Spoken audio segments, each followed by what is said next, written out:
Is Putin losing the Ukraine war?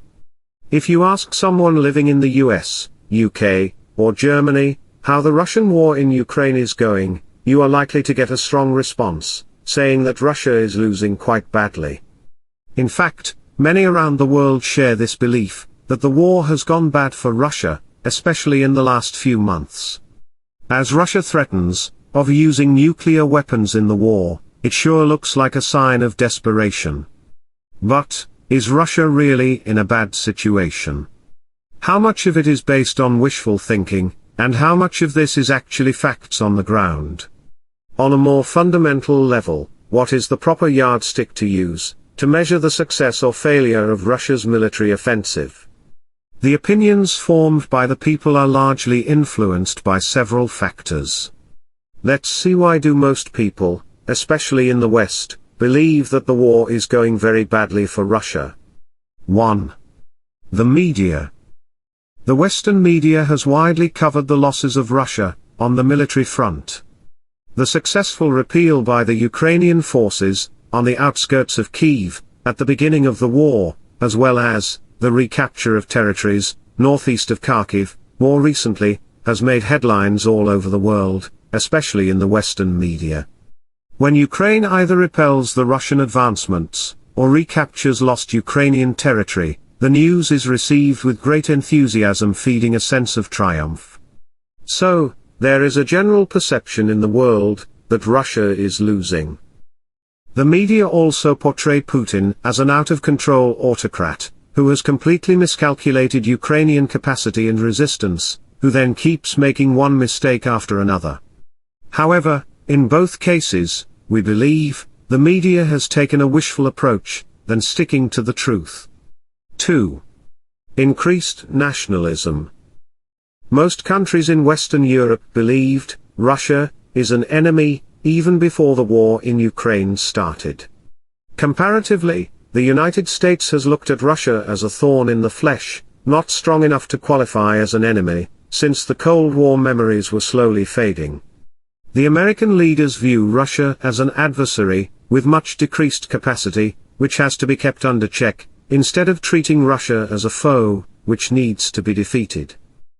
However, after the war in Ukraine started, the majority of the people, in both Western Europe and the US, looked at Russia, with increased contempt, and accepted it as a challenge to their nation.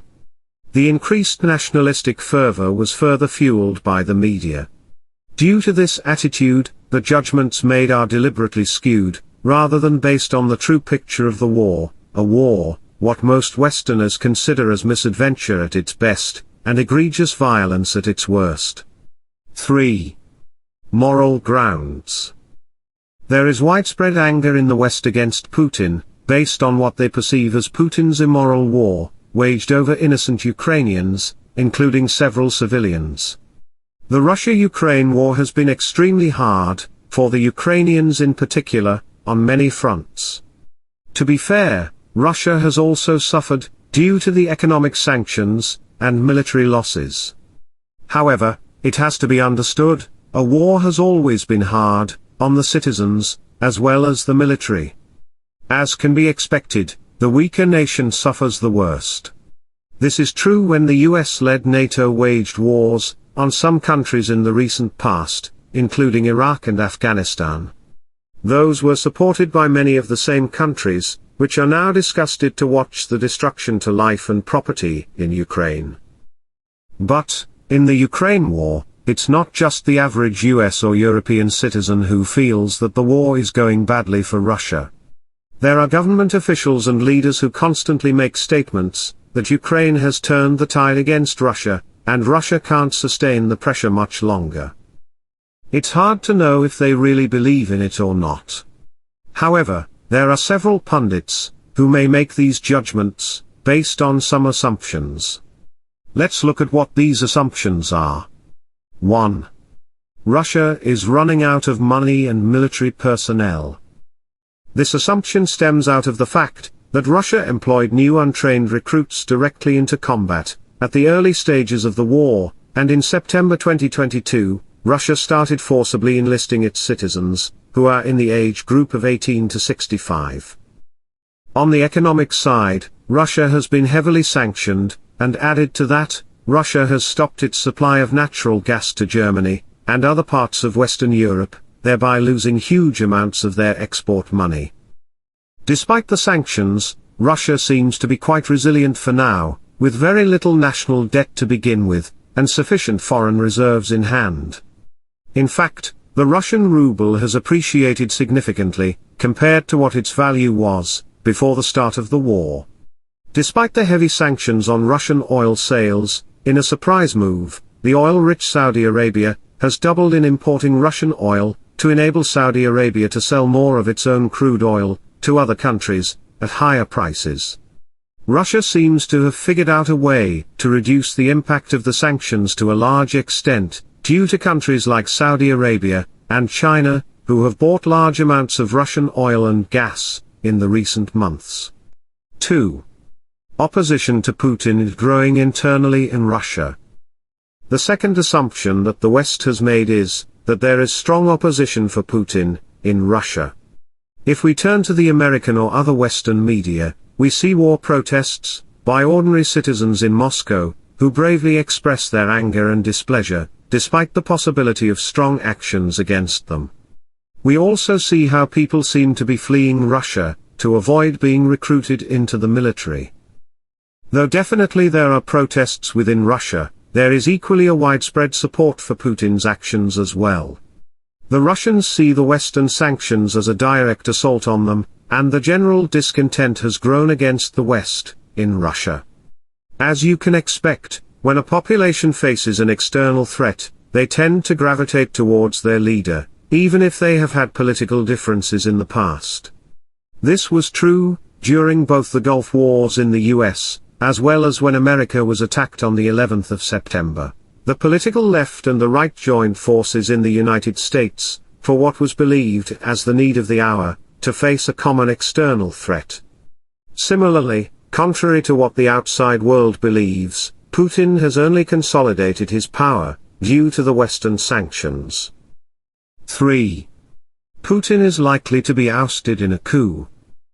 The next possible scenario the Western media constantly speculate is a military coup by the top officers against Putin.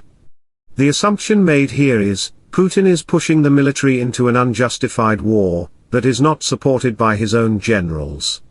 Hence, the lack of motivation and sagging morale will force the military to stage a coup. However, this assumption is also not accurate, as the generals see an existential threat to their army and the Russian nation in what they perceive to be a consolidation of the Western forces against Russia. So, even if they believe that it's an unjustified war, they are likely to stick to Putin's plans, as the West doesn't have much to offer them, even if they oust Putin. And not to forget, a military rule in Russia may be more damaging to the West than they may be willing to concede. The military generals may be unwilling to bring an end to the war. Instead, they may end up escalating the war further, to stay in power. 4. Russia will realize that it's a losing cause. There is a general belief that the Russian leaders will come to their senses, that it's impossible for Russia to continue this war endlessly, and Russian forces will find it difficult to hold on to the Ukrainian territory, currently occupied by them. Though Russia has not progressed much after the capture in the east and south of Ukraine, there is no sign of them realizing that they are fighting a losing battle.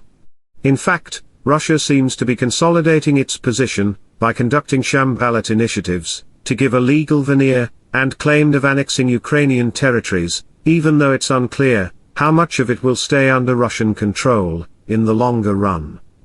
5. Putin is desperately seeking a way to save face while trying to end the war. Many in the West assume Vladimir Putin doesn't know how to end the war without admitting defeat, and is looking for an escape door to get out of this mess he has created. This assumption does not match with the true intentions of Putin. The truth is, Russia may be locked in a battle with Ukraine much after the war ends, because Russia looks at Ukraine as a tool in the Western hands to destroy or limit Russia. The general belief within Russia, as stated publicly and privately, is This war is not between Russia and Ukraine, but an effort by the West to neutralize Russia's power. So, Putin believes until the strategic objective of a change in mindset by the West is achieved, Russia may not seek a true end to this war. This begs a simple question. If Russia is not losing, is Russia winning the war? It depends on what's the definition of winning is. If advancing and occupying more territories in Ukraine is what's considered as winning for Russia, then the answer is a clear no. If destruction of Ukraine's infrastructure, refusal to leave the occupied areas is what's considered as victory, then Russia is indeed winning. The West believed strongly, more so, at the beginning of the war, that if the war prolongs for a long period, Russia will lose. So, extending the war by providing military support to Ukraine was the primary objective of the Western nations. However, it's not clear now, if the war lasts much longer, if it'll turn disadvantageous, or advantageous, to Russia. Only time will tell, and we hope a solution arrives soon. Thanks for watching.